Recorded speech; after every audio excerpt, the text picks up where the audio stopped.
Nelson Piquet had this enormous accident during Friday's qualifying after having set fastest time up to that point. His car was almost completely destroyed, but he escaped with a shaking, mild concussion and bruises.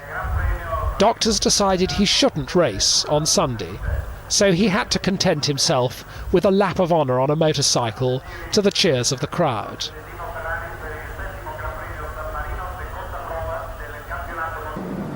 It could have been that the World Championship might have been decided in the race itself here in Nelson Piquet's favour, but in fact it was decided before the race even began, when Nigel Mansell had this accident.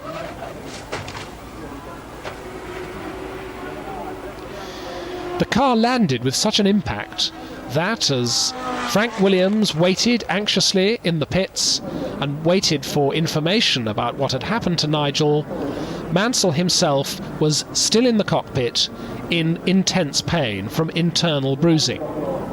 Happily no bones were broken, but he was in much too much pain to be able to take part in Sunday's race. He clipped a curb, he slid wide onto a dusty part of the track on the outside, and then the car spun out of control to go backwards into the barriers very hard indeed.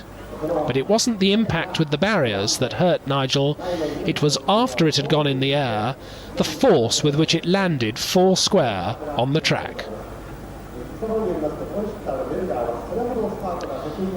So with Mansell out of Sunday's race, he no longer had a mathematical chance of beating this man, Nelson Piquet, who found that he was the new world champion, the third world championship title of his career, but he'd won the title in a way that I think he wasn't particularly happy about.